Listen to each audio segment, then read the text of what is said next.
말씀의 은혜가 되시길 바랍니다. 사무엘서는 그 중심에 다윗 왕이 있습니다.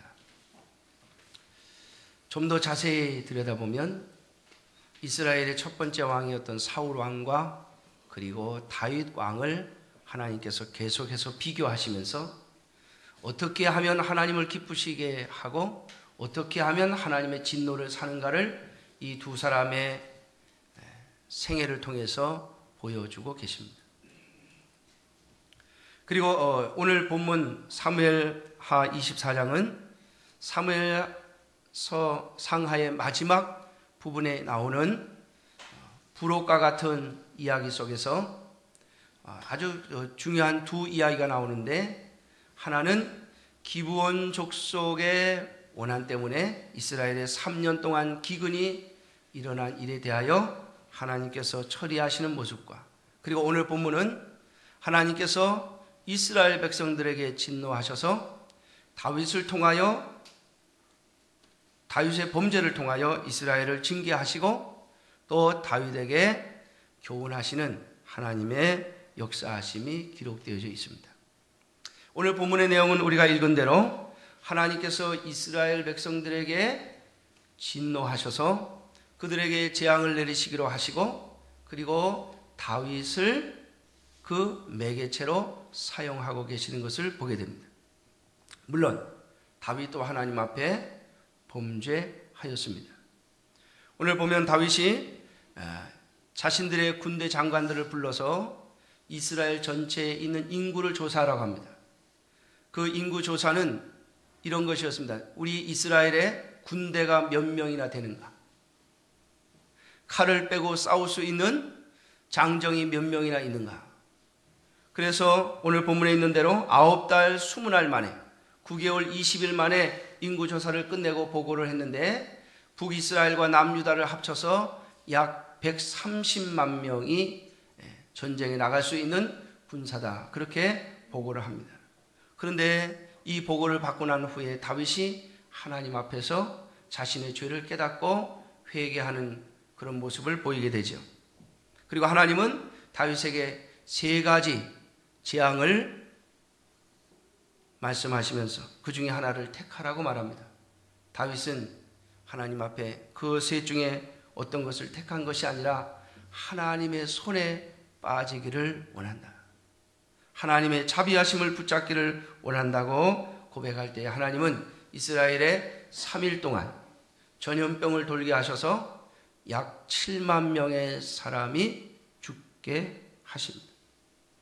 그리고 이 모습을 보면서 하나님 앞에 엎드려 회개하는 다윗을 향하여 제사를 드리라고 하시고, 그리고 다윗의 제사를 받으시고 그 재앙을 멈추시는 내용입니다.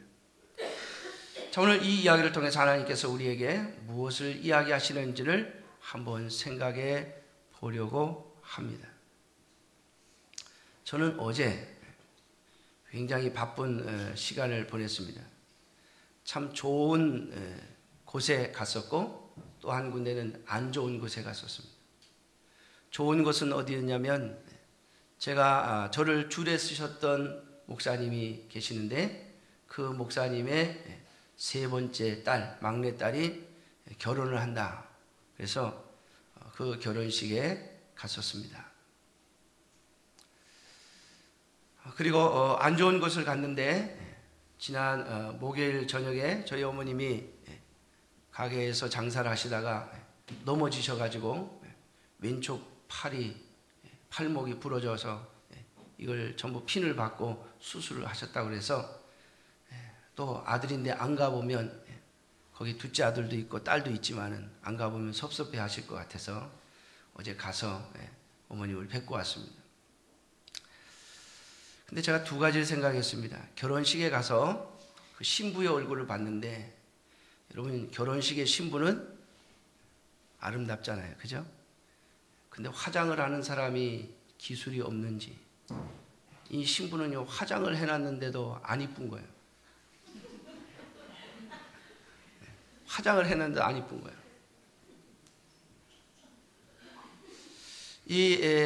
그 목사님의 막내딸의 이 주일학교 어렸을 때 제가 전도사를 했고 그 아이들을 가르쳤는데 그때 그 막내딸의 별명이 매주였어요. 매주. 이름이 미주인데 이름이 미주. 예, 아름다움을 믿지 쓰지 않았겠어요. 제가 웃기는 얘기를 잘 못해서. 이름이 미주인데요. 어렸을 때 미주야 너는 매주다 이러면서 놀렸어요. 이제 얼굴이 좀 못생겨서 그래요. 그런데 보니까 아주 신랑을 잘 만나서 올해 31이라는데 아주 좋은 신랑을 만나서 아주 행복한 결혼식을 하는 걸 봤어요. 그러면서 제가 그런 생각을 했습니다. 저를 주재신 목사님의 딸들이 그렇게 인물이 그렇게 좋지는 않아요. 큰 딸이 있는데 그 큰 딸만 좀 인물이 있지 그 밑에 둘째 딸, 셋째 딸은 인물이 별로 없어요. 그런데 보면 둘째 딸, 셋째 딸 다 큰 딸까지 해서 다 시집들을 잘 갔어요. 큰 딸의 신랑은 아주 믿음이 좋은 장로님이시고요. 그리고 둘째 딸의 신랑은 목회자인데 지금 미국에서 공부하고 있고, 셋째 딸의 신랑은 뭐 하냐 그랬더니 아주 좀 대기업 그룹에 있는 어느 회사에 다닌다고 그래요. 요즘 여자들이 인물이 없으면 시집 잘 가기가 쉽지 않은데 그 목사님 안 계시거든요. 일찍 돌아가셔서 60대 초반에 돌아가셔서 그 사모님이 참 어렵게 세 딸을 키우셨는데 근데 하나님이 보니까 이 세 딸들이 다 시집을 잘 갔어요. 제가 그런 생각을 했습니다. 저를 주셨던 목사님은 참 교회를 많이 사랑하시는 분이었어요. 그래서 제가 있었던 그 결혼한 교회가 제가 다니기 직전에 교회가 싸움이 있어가지고 교회가 갈라지고 또 분쟁이 있고 또 어려움이 있는 그런 교회였는데 그 교회 오셔서 성도들을 다 품어가지고 나간 성도들까지 다 도로 불러들이시는 그런 참 덕이 있는 그런 목사님이셨거든요. 그러니까 교회를 위해서 얼마나 열심히 일하셨는지 60세 조금 넘으셔서 심장마비 과로로 돌아가셨어요. 참 제가 안타까운 마음을 가지고 있었는데 항상 그 목사님만 생각하면 딸들이 어린데 초등학생들 남겨놓고 늦게 재혼을 하셔가지고요. 딸들이 어려요. 근데 이 어린 딸들 남겨놓고 가신 것이 너무나 가슴이 아팠는데 하나님께서 그 딸들에게 좋은 신랑감들을 붙여주시는 것을 보고 하나님은 역시 살아계실 뿐만 아니라 반드시 하나님 앞에 충성한 값을 주시는 분이구나 하는 것을 제가 어제 결혼식에서 또 느꼈어요. 제가 증거를 남기기 위해서 가족 사진 찍을 때 제가 한 장 찍어왔어요. 얼마나 신부가 못생겼는지 보고 싶으시면 저한테 오셔 보시면 화장을 해놨는데도 뭐 그냥 보통밖에 안 보여요. 보통 결혼식에 가면 신부가 굉장히 이뻐요. 무슨 연예인같이 보이는데 이 방송을 또 보면 시험에 들지 모르겠습니다만 그 다음에 저희 어머님이 아프셔서 갔는데 저도 오늘 또 교회에 할 일이 있고 하다 보니까 돌아왔는데 저희 남동생은 장사한다고 바쁘지 저희 여동생도 직장생활하고 저희 어머님이 가게를 비워놨으니 또 그걸 감당해야 되니까 가는데 병실에 혼자 저희 어머님이 내 다리 멀쩡하니까 혼자 있겠다 그러시면 나오는데 굉장히 마음이 아팠어요. 그런데 제가 금요일 날 저희 어머님 다치셨다는 얘기를 딱 듣는 순간 제가 그런 생각을 했어요. 하나님 왜 그러십니까? 제가 그랬어요. 하나님께 하나님 왜 그러십니까? 도대체 힘들고 어려울 때 또 더 힘든 일을 주시니 제가 하나님 앞에 왜 그러십니까? 이렇게 물었어요. 그리고 나에게 무슨 얘기를 하고 싶으십니까? 라고 말이죠. 사랑하는 성도 여러분, 오늘 본문을 보면 이스라엘 백성들에 대하여 하나님이 진노를 하시고 이스라엘 백성들 7만 명이 전염병으로 3일 만에 죽어나갑니다. 도대체 이스라엘 백성들에게 왜 하나님께서 진노하셨을까? 오늘 본문만 이야기를 보면 마치 다윗의 범죄 때문에 이스라엘 백성들이 심판을 받는 것처럼 보이지만 여러분 성경을 가만히 보시면 이스라엘에게 진노하신 것이 먼저이고 다윗이 인구조사를 하는 죄를 지은 것은 그 나중입니다. 그렇다면 이스라엘 백성들이 이 하나님의 진노하심을 받은 원인은 그 앞에 있다는 얘기죠. 성경을 우리가 사무엘서를 가만히 읽어보면 이스라엘 백성들이 범죄한 게 무엇입니까? 그들은 압살롬에게 붙어서 하나님이 기름 부어 세우신 다윗 왕을 대적했고 세바의 반란에 동조하여 하나님이 세우신 다윗 왕을 대하여 반역했습니다. 그런데 다윗 왕은 그들에 대하여 어떠한 심판도 하지 않습니다. 이스라엘 백성들이 다윗에게 반역을 했다고 그들의 수장들을 죽이거나 이스라엘 백성들에게 징계를 내리지 않습니다. 다윗은 용서해 줍니다. 그리고 하나님께서 나에게 벌로 주신 것이라 라고 말합니다. 그러나 하나님은 이스라엘 백성들의 반역을 결코 그냥 넘어가시지 않는 모습을 보게 되어집니다. 사랑하는 성도 여러분, 오늘도 하나님은 살아 계십니다. 그래서 우리의 모든 삶에는 서로 연관이 있습니다. 오늘 우리의 자녀의 삶이 우리의 부모들의 신앙과 믿음과 연관이 있고 또 오늘 나의 삶이 내 가족과의 삶과 연관이 있고 또 오늘 나의 신앙이 하나님의 교회와 연관이 있고 또 교회의 상황이 내 자신과 연관이 있음을 잊지 마셔야 할 것입니다. 사랑하는 성도 여러분, 오늘 이렇게 하나님은 모든 역사의 주인으로서 모든 선악간의 일들에 대하여 그냥 넘어가시지 않고 서로 연결시키고 있음을 우리는 알아야 할 것입니다. 그렇다고 해서 하나님께서 다윗에게 강제로 인구조사를 시키신 것은 아닙니다. 오늘 본문을 보면 요압 장군이 다윗에게 이렇게 말합니다. 왜 왕이여 인구조사하는 것을 왜 기뻐하십니까? 왜 자꾸 그것을 하려고 하십니까?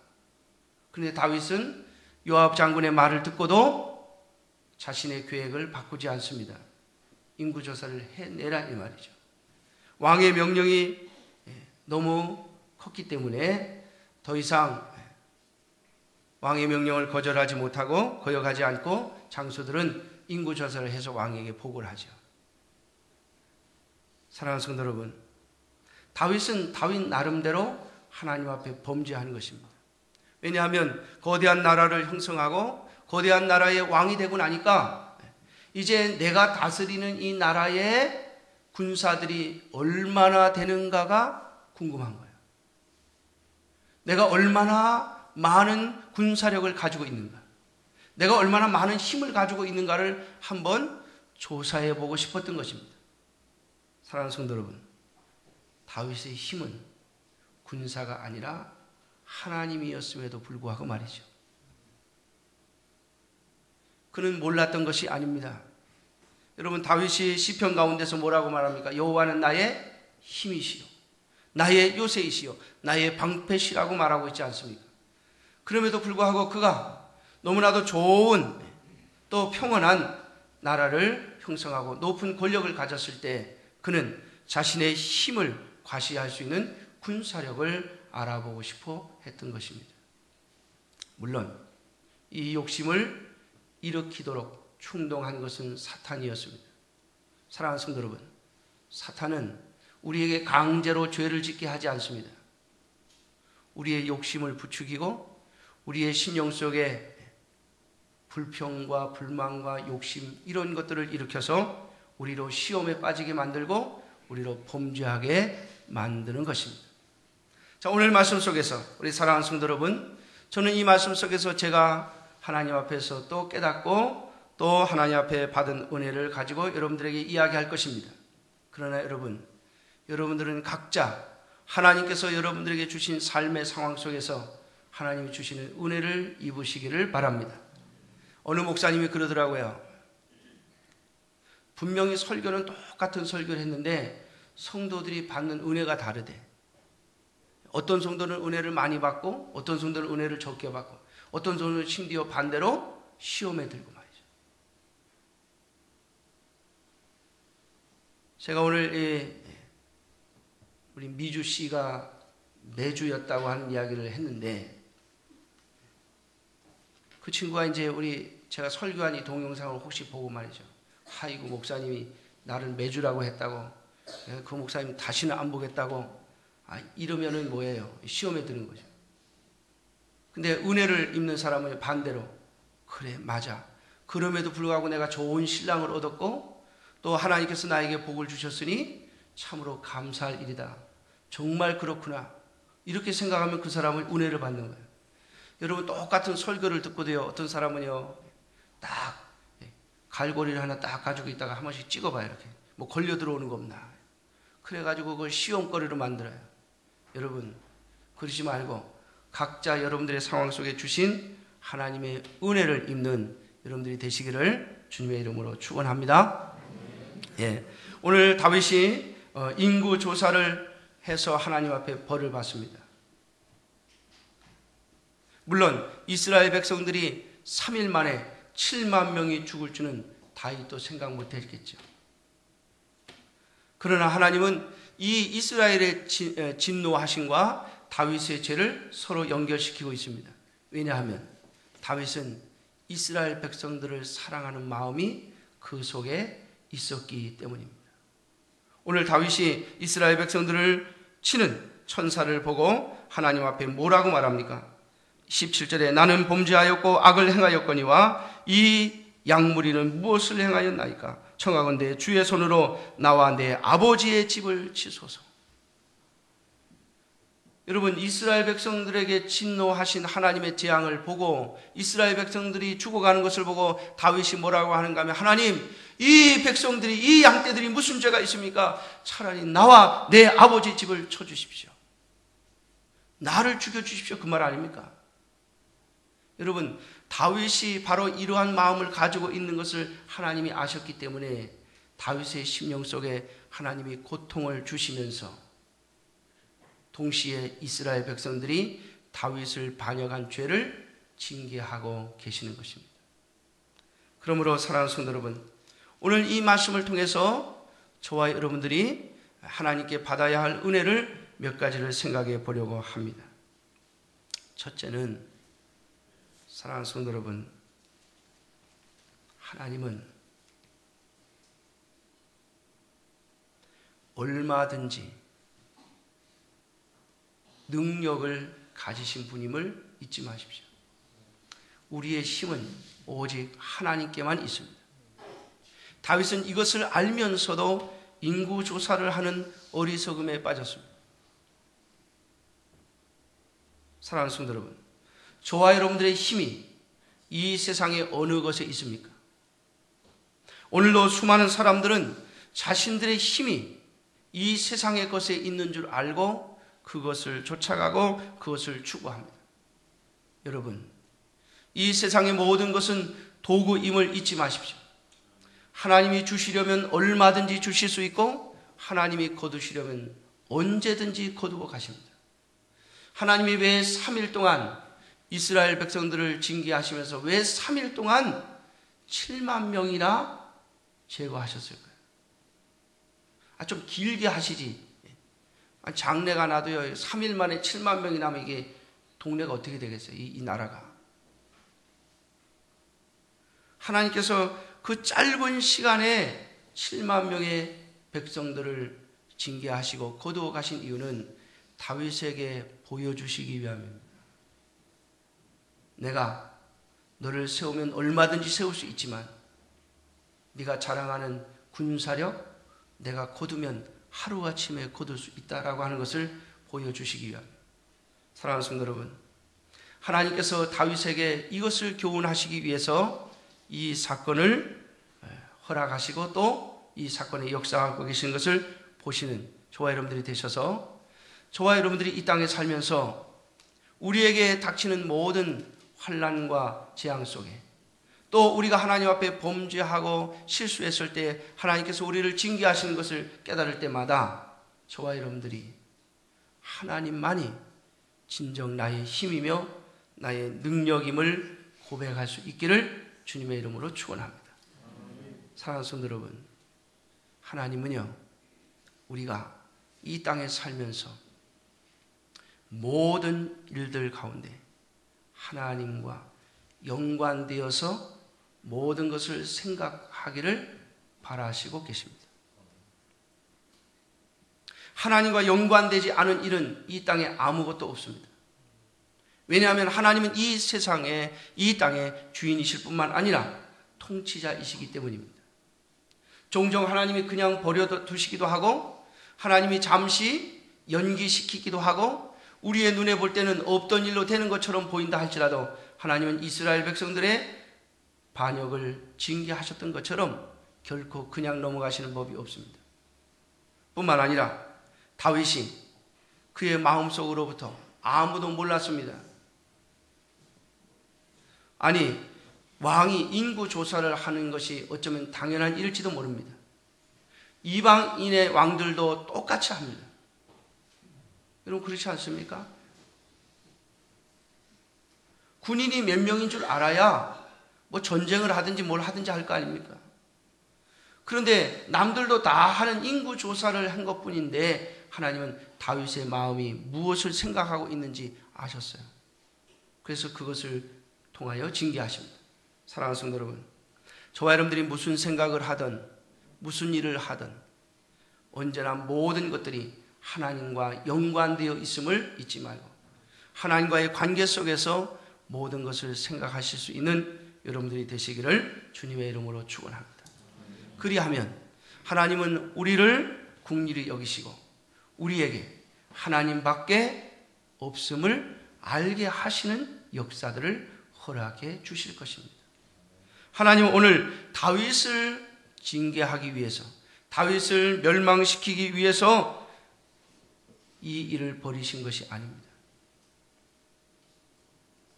다윗이 그의 인생 마칠 때까지 하나님 앞에 언제나 머물러 있으며 모든 것을 하나님과 연관되어 생각하고 하나님을 빼놓고는 아무것도 생각하지 않기를 바라셔서 하나님은 이 사건을 가지고 다윗을 교훈하고 계시는 것입니다. 사랑하는 성도 여러분, 오늘 저와 여러분들에게 일어난 모든 일들, 그것이 좋은 일이든 좋지 않은 일이든 그 모든 것들은 하나님께서 우리에게 주시는 메시지를 담고 있습니다. 그것을 읽어낼 수 있는 여러분들이 되시기를 주님의 이름으로 축원합니다. 두 번째로 오늘 말씀을 통하여 저와 여러분들이 깨달아야 하는 것은 하나님은 자비로우신 분이라고 하는 사실입니다. 오늘 다윗이 하나님 앞에서 자신의 죄를 고백하면서 하나님, 나는 범죄하였고 나는 악을 행하였습니다 라고 고백하며 엎드릴 때 하나님은 다윗을 생각하시고 다윗을 사랑하심으로 이스라엘 백성들에게 내리는 징계를 7만 명에서 멈추고 계신 것을 보게 됩니다. 여러분, 과하다 하시겠습니까? 아니요. 이스라엘 전체가 하나님 앞에 범죄하였습니다. 하나님이 세우신 다윗 왕을 반역하는 일에 주저함 없이 그들은 압살롬과 동조하고 세바와 동조하였습니다. 사랑하는 성도 여러분, 그러므로 저와 여러분들이 언제나 하나님 앞에 죄를 고백하고 엎드림으로 말미암아 주의 긍휼히 여기심을 얻는 자들이 되시기를 주님의 이름으로 축원합니다. 왜냐하면 하나님은 우리가 죄를 깨닫는 자가 되기를 원하시기 때문입니다. 그것이 비록 작은 것처럼 보인다 할지라도 하나님은 우리 속에 하나님을 향한 어떠한 잘못된 생각도 잘못된 믿음도 신앙도 허락하기를 원하지 아니하신다는 것입니다. 사랑하는 성도 여러분, 다윗에게 하나님께서 처음부터 이것을 원하신 것은 아닙니다. 다윗의 신앙이 점점 깊어지고 하나님의 은혜가 점점 커갈수록 하나님은 다윗에게 점점 더 철저한 순종과 하나님 앞에 엎드리기를 원하셨던 것입니다. 사랑하는 성도 여러분, 오늘 다윗의 이 하나님 앞에 자신의 죄를 고백하고 자신의 잘못을 고백하고 백성들을 더 사랑하는 마음을 가졌던 것처럼 하나님 앞에 우리의 마음을 들여 하나님의 은혜와 은총을 입는 저와 여러분들이 되시기를 주님의 이름으로 축원합니다. 자, 마지막 세 번째로 오늘 본문에 보면 하나님께서 갓 선지자를 통해서 아라우나의 타작마당에서 번제를 드리라고 합니다. 이 아라우나의 타작마당을 다윗이 돈을 주고 삽니다.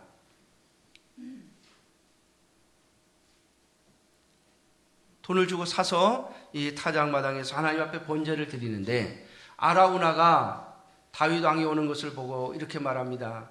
내 타작마당도 내어드리고 또 번제할 소도 드리고 또 번제에 쓸 나무도 다 드리겠습니다.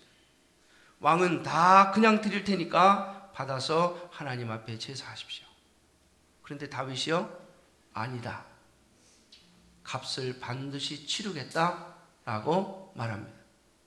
사랑하는 성도 여러분, 우리가 하나님 앞에 은혜를 입고 하나님의 은총을 입었을 때는요, 반드시 그 값을 치르셔야 합니다. 우리가 하나님 앞에 받은 은혜는 너무나도 크고 귀한 것이어서 이 세상의 값으로는 결코 갚을 수 없는 은혜입니다. 여러분, 그러므로 우리가 할 수 있는 최선을 다하여 주께서 우리에게 주신 은혜를 갚아야 할 것입니다. 진정한 은혜를 아는 것은 그 은혜가 공짜임을, 하나님께서 주신 선물임을 아는 것일 뿐만 아니라 주님을 위하여 내가 무엇을 할 것인가를 생각하는 것입니다. 우리 한국 사람들은 공짜를 굉장히 좋아하죠. 저도 그렇습니다. 그래서 무슨 광고를 할 때 또 어디서 물건을 팔 때 공짜 그러면은요, 공짜 그러면 뭐 그냥 가서 살라고 그러죠. 그래서 사실 핸드폰도요 공짜가 아니에요, 그게. 근데 전부 광고할 땐 다 공짜라고 그러잖아요. 그 사람들이 공짜라 그러면 거기 가서 핸드폰 삽니다. 돈 얼마, 10,000원이라도 내라 그러면 안 가요, 거기. 거들떠도 안 봐. 왜? 저쪽은 공짜인데. 공짜 쪽에 자꾸 가요. 여러분, 그러나 아시죠? 이 세상에 공짜는 없습니다. 오직 하나만 공짜입니다. 예수 그리스도의 은혜.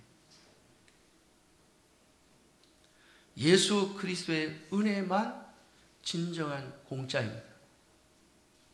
왜냐하면 하나님이 우리를 택하시고 우리에게 은혜를 주셨기 때문입니다.